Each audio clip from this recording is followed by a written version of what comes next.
Good evening. I'd like to welcome you to the proceedings of the Grand Rapids Board of Education. It is Monday, August 4. Would you please rise and join us in the Pledge of Allegiance? I pledge allegiance to the flag of the United States of America and to the republic for which it stands, one nation, under God, indivisible, with liberty and justice for all. Mr. Ross, can you please take the roll? Mr. Ross, present. Ms. Slade. Present. Dr. Baker. Here. Mr. LeGrand. Yes. Reverend Matias. Here. Pastor Moody's excused. Mr. O'Connor. Here. Dr. Randalls. Present. And President Falk. Present. We have a quorum with 8. Do I have a motion for approval of the agenda? So moved. Support for that? Support. All in favor, please say aye. Aye. Opposed, same sign. Thank you. Next on the agenda are celebrations. Thank you, President Falk. Tonight, we'd like to celebrate Week of Peace Education. We did this last year, and you approved a resolution, and we would like to do the same thing. So I would like to ask Mike, somewhere? Come on, right in front of me. Come on down.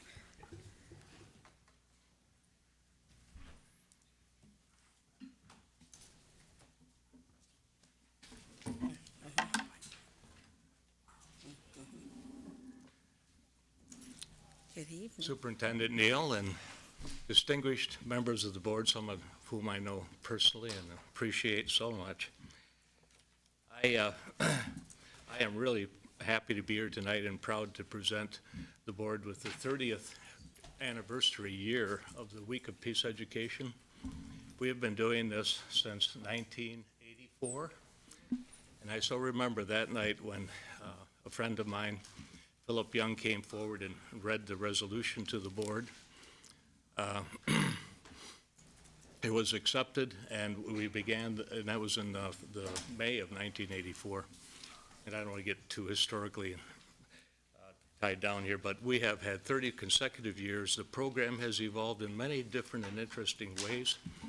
We used to do a program for every day of the week with activities directed at conflict resolution, mediation, solving problems, that kind of thing.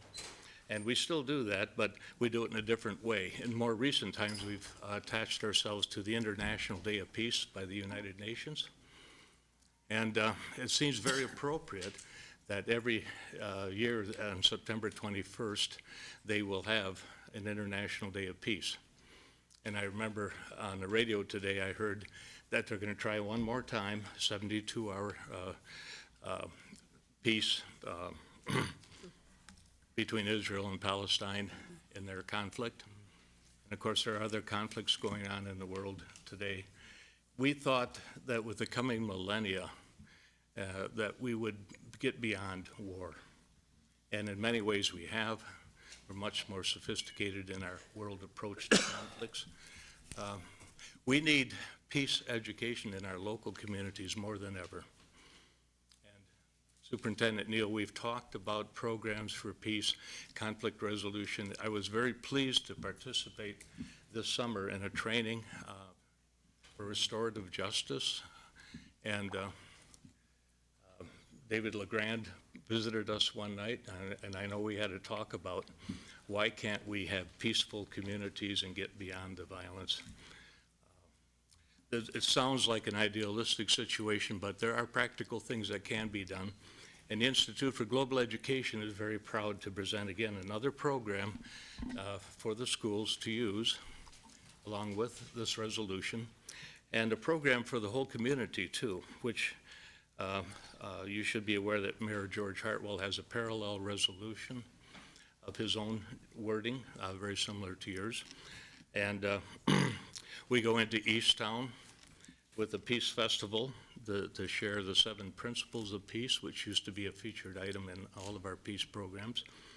The Peace Festival takes place in Easttown at their annual fair on September 13th, and then the following Monday we begin the Week of Peace Education, and that is concluded with a interfaith peace service, an annual affair that we have in conjunction with the Dominican Sisters at the Dominican Chapel.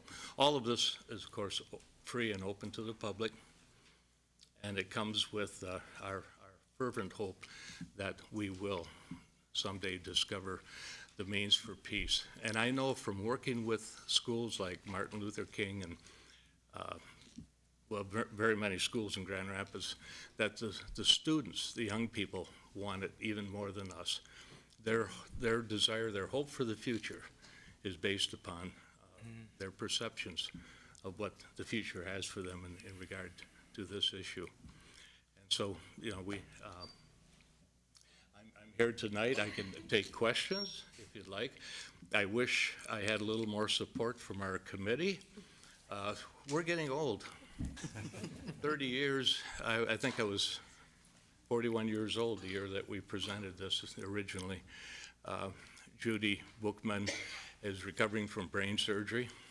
Betty Ford, one of our original, and all these people taught in public schools and practice what we preached. Betty Ford is in a retirement community now, and we're moving on, but we still have dreams and hopes for our community in this regard, and I thank you so much for what you're doing tonight. Thank you. Thank you. Thank you. Any comments or questions? Dr. Randalls, did you? Don't think Thanks so. for doing it. Thank you. Thank you. Thank you very much. Next on the agenda is public comment for board agenda items. Do we have any? There being none. All right, thank you. Secretary's report, Mr. Ross. Just want to go ahead and bring everyone up to speed on the upcoming election, that all nominating petitions have been filed with the city clerk on behalf of the following individuals for 5 4-year term positions on this board, the GRPS Board of Education. Those terms will expire on the December 31st of 2018. And I'm just making this announcement on behalf of Dr. Tony Baker, Mr. Jose Flores, Dr. Wendy Falb, Mr. John Matias, Ms. Jamie Scripps, Ms. Maureen Slade, and Ms. Melinda Yasasi. And the date for this election will be Tuesday, November 4th, 2014. That's all I have to advise today. Thank you. Thank you, Mr. Ross. The superintendent's report. I do have a report. I would like to ask Sharon Pitts to come forward and share a little bit about Child Discovery Center before the next agenda item.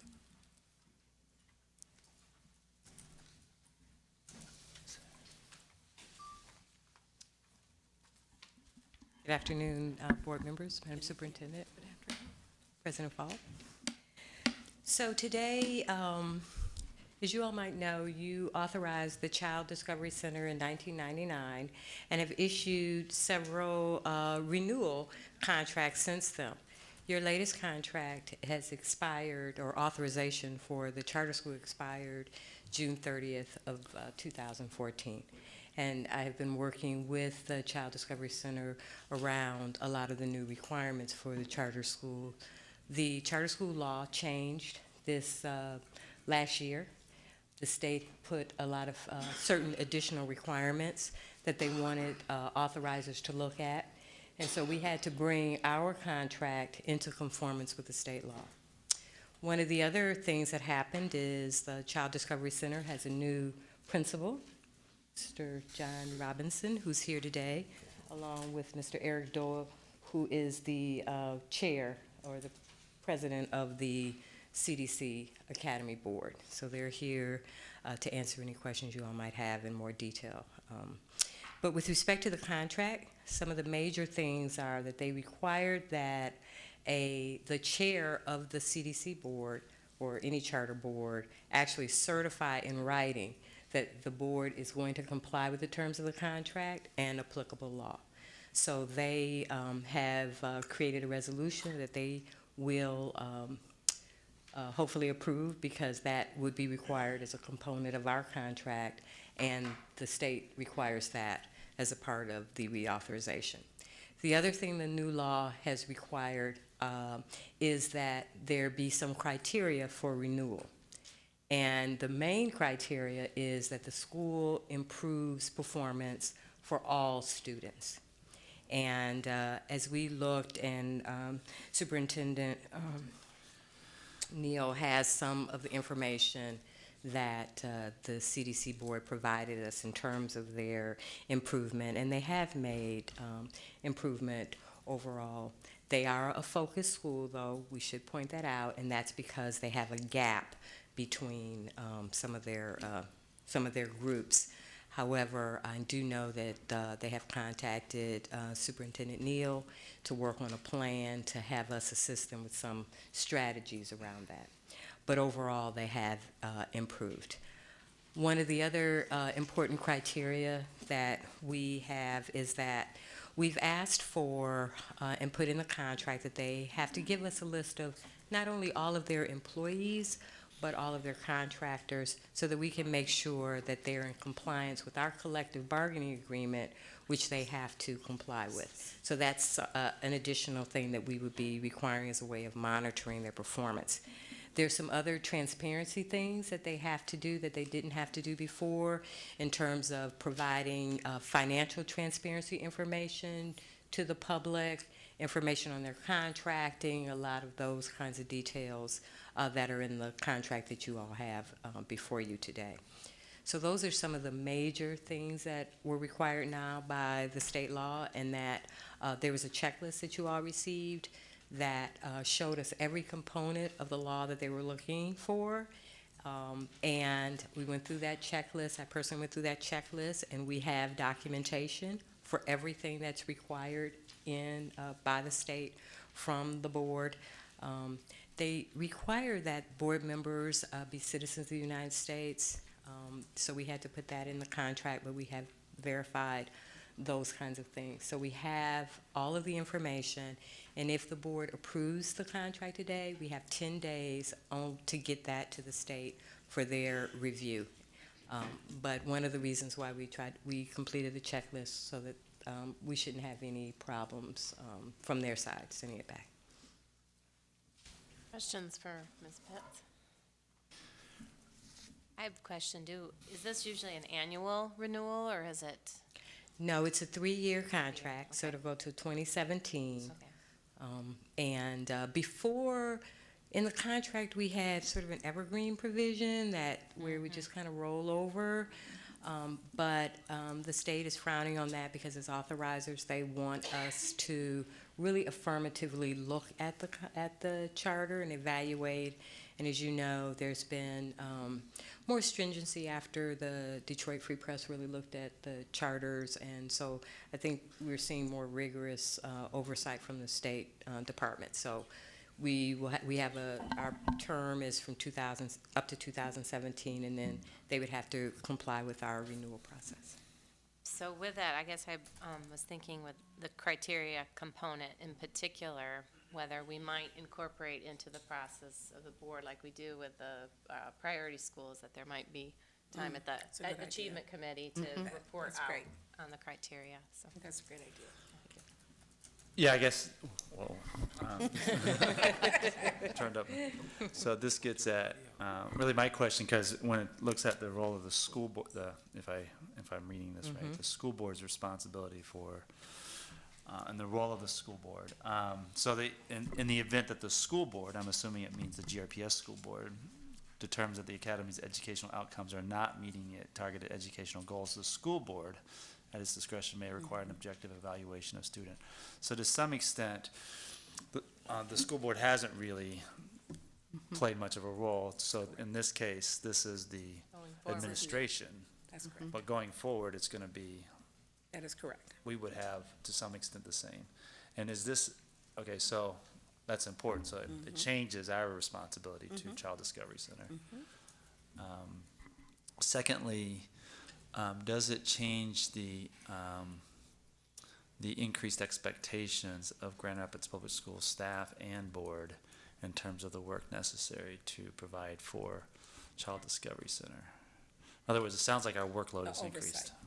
I think with That we the- have more, that we're expected to do more. It's for oversight, because we've always partnered with the Child Discovery Center as far as the plan, their school improvement plan. And we have always had a staff member, Esther Kuiper actually, that attended all of the board meetings and worked with the principal very closely. Now, we are, it's just more oversight from not only the administration, but for the board as well. Because in order to authorize the charter, we need to ensure, you all need to ensure that we are closing the achievement gap. Dr. Hall.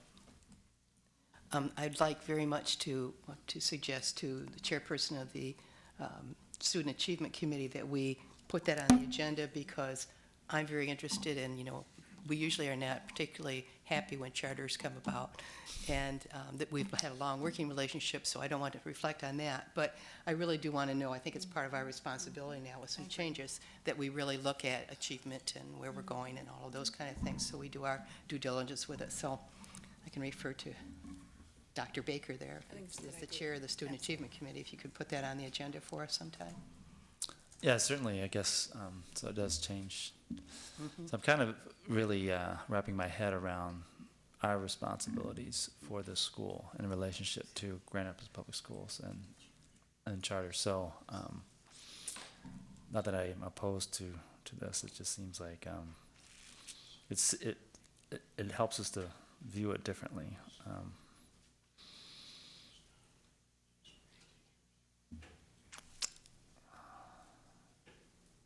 Are you completing your thought, or are you finished?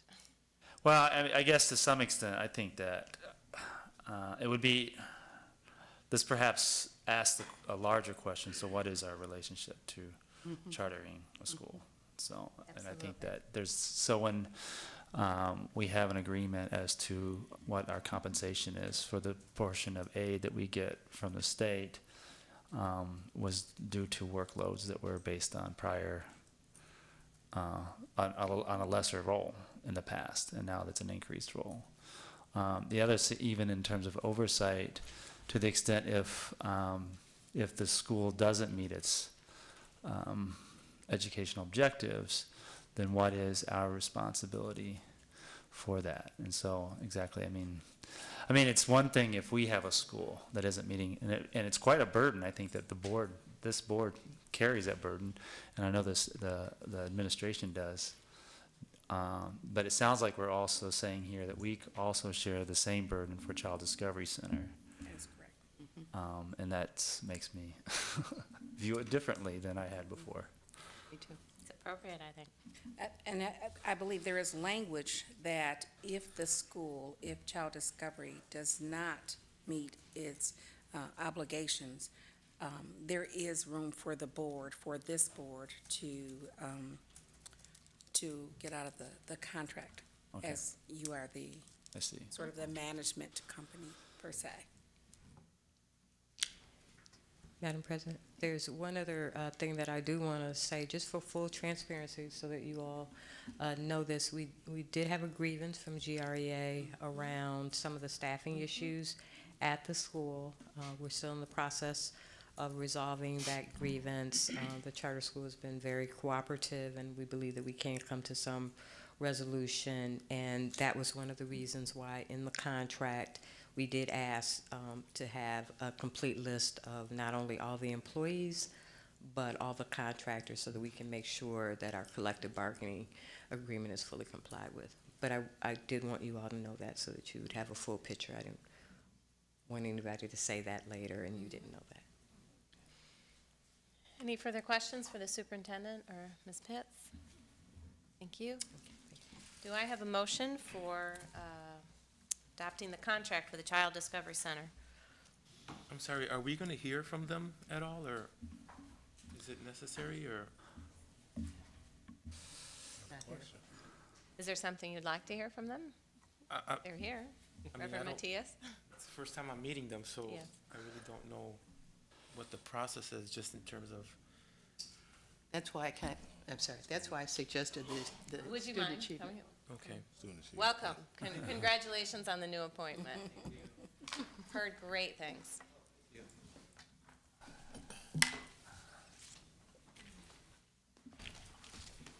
So So hi, I'm John Robinson, former employee of Grand Rapids Public Schools, and proud to be in this relationship with the public schools still as principal of the Grand Rapids Child Discovery Center. This is Eric Doyle, our board president.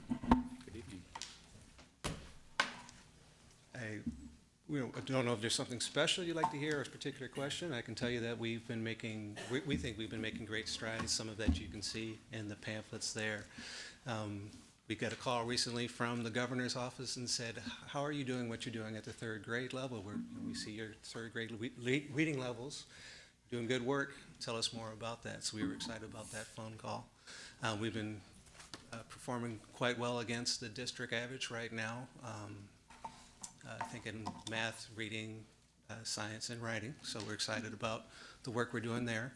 RTI, PBIS, embedded mathematics and embedded reading support is key to the recent gains we've been making. Since we embedded those things have progressed further, and we intend to keep those going for this coming year.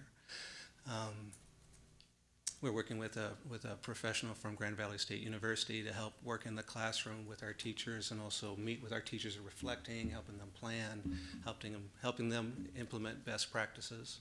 We have a Title I / reading consultant / I forget all her titles, but she's doing many things, help us look at data, help us look at reading, help the teachers do that, help implement interventions with the students. We have a PBIS coordinator doing the same thing, helping build in best practices around behavior. So we think we're well suited to move forward, and also further my unique position, having this history with GRPS and now getting to know the Child Discovery Center. I'm excited about us really benefiting more from the relationship, not only not adding a burden, but actually adding benefit through me knowing how GRPS works, to me being able to share what's working, what's not in terms of what might work in GRPS. Share best practices back and forth. We share about our Regio, our team teaching, our PBIS, and just all those things that are working. Share that with GRPS to move GRPS forward at the same time. Questions for the principal? Mr. O'Connor? Welcome and congratulations. Thank you. I guess just knowing, and correct me if I'm wrong here, CDC is a K-5 elementary school. I mean, coming from GRPS, how do you, and joining this the CDC team now, envision helping transition the kids from the 5th grade into hopefully GRPS in the 6th grade? Sure. Well, I'm excited about tackling that one. Right now, there are certain schools that our parents seem to like to gravitate towards: City, Zoo, Blandford, University Prep. So those in particular are starting places for me to start talking to those principals. I think I know at least a couple already, and say, hey, what are you looking for? How can we make sure our students are prepared to get, come in and meet your standards and meet your expectations? So we're really excited about our students continuing with GRPS. Our parents want it. I have a meeting pretty soon with several parents, like, how are we going to get into Blandford? How are we going to get into Zoo? How are we going to get into UPrep? So we're excited about helping our students transition into GRPS options. Any further questions, or for the board chair? I think we should mention, Westwood is critical with the challenge scholars also. Yes. I think Many this is a schools, great. yeah. Excellent point. Certainly hope you expand beyond that repertoire. There's many fantastic options. GRPS. Certainly are. I don't mean to shortchange any options. Those are just the ones Right. I've heard in conversation already, but I certainly consider the whole palette. Thank you, gentlemen, for coming. Do you have- Oh, no, just one comment.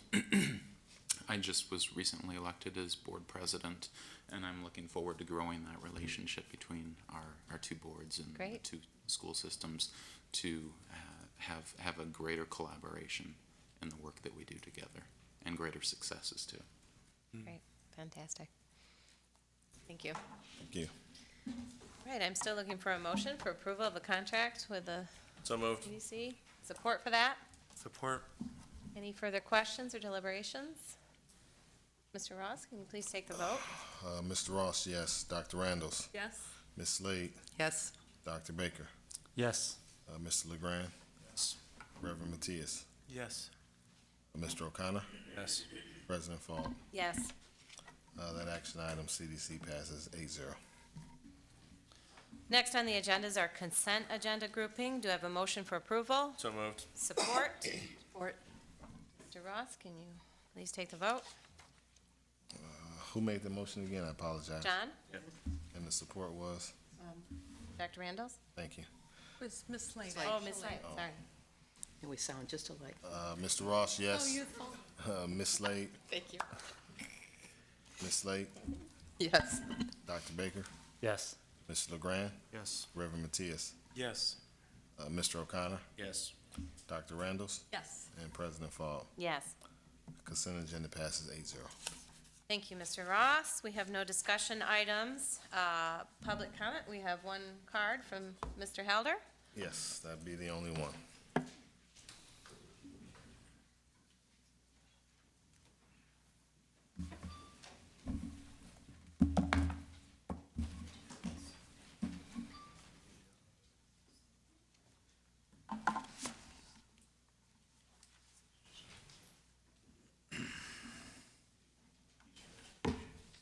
Greetings, everyone. Good evening.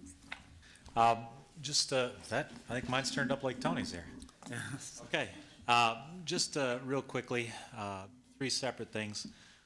First, in terms of the announcements of school board candidates, I believe that Mr. Jose Flores is actually Dr. Jose Flores. In fact, I don't believe it, I know it. So that should probably be corrected. As far as the CDC piece that was just passed, you know, we're certainly happy to hear about the agreement and some of the changes that have been made to formalize what the law requires in the agreement. We hope that that will certainly solve some of the confusion. For those who are unaware, the grievance that was filed was over what we term stealth privatization, which is taking GREA positions and hiring outside individuals for those positions and then not telling anyone. So the district wouldn't have even known because CDC wasn't submitting personnel information or anything over to the district. There was no oversight. And it's a problem you see throughout charter schools all the time. If there's no oversight and there's no transparency and there's no way to get documentation or know what's going on, crazy things happen. I don't know if that's why the principal is the former principal. I kind of doubt it. But, you know, certainly the timing is there. As far as the grievance itself goes, the district has been working with the association to try to resolve this. There are three separate issues involved. One is job maintenance for people who should have been hired in under the EA contract and weren't. The second is how do we make those people whole? They were denied health insurance. They were denied some of the other basic rights that they should have had, and how do we fix that? The third is how do we make the association whole, which in my mind is the least important thing because the association will be okay even if we're not. But I am worried about the people. So Sharon and I are working on that, and I think we're going to be okay. I know I owe her some information in terms of, you know, what might be owed to whom, and we're trying to process that. Finally, I wanted to take the opportunity to announce to everyone here, as well as the community at large, that we had a number of phone conversations and some quick, you know, 3-sentence kind of emails that went back and forth over the course of the day regarding calendar. We received a kind of a cleaned up written proposal from the district this afternoon. My team is going through it, probably as we speak. And ultimately, based on the phone conversations, the proposal sounds very promising. And if what was reflected in those conversations is what's in the documents, I believe we'll have a settled calendar for next year as early as tomorrow afternoon. So that whole process is finally drawing to a close, and we'll be able to close the book on that one. And then next week, we're scheduled for 3 different meetings to look at the compensation reopener and how we can do something about steps and, you know, salary and trying to make sure the hard cap moves and things like that, or not, you know, and get that last piece of the reopener in the contract taken care of so that we're back at it and all settled by the time school starts. So that's it from me. Thanks a lot, and I'll talk to you all later. Thank you. Thank you. Superintendent's comments. No comment? Right. Mr. Ross. No comment. Dr. Baker. No comment. Ms. Slade. No comment. Mr. O'Connor. Dr. Randalls. No comment. Mr. LeGrand. Just 2 briefly. Certainly thanks to Institute for Global Education for keeping the vision of a peaceful society alive. I often say that conflict sells, and it sells in the media, and it sells in all kinds of ways. And peace, if it's done right, is kind of boring, which means it's easy for people to ignore how hard it is to really get to peace. So, thanks for your work. The other thing is we do in fact have an election coming up tomorrow, and so if anyone's listening at home, and I'm actually going to remind them, and you all in the audience, studies show if you actually visualize your poll place right now, there's about a 10% chance, better chance that you're going to vote. So just visualize your polling place for a moment. 10%. Yeah, it's shocking. The only thing that I'd like to point out for everybody is that Proposal 1 seems to have, and I think the political way to put it is no organized opposition. And so I'd urge everyone to go do their homework on that and come out and vote. That's maybe the most significant thing on the ballot. There are some primaries, as there always are, but that's maybe the most important thing on the ballot from my perspective. Mr. LeGrand? Reverend Matias? I'm just really glad to continue to see the public coming out to our board meetings and really owning and hearing what the work that's being done in the district. So I'm so glad to see you all out here. Thank you. No comment for me. Meeting is adjourned.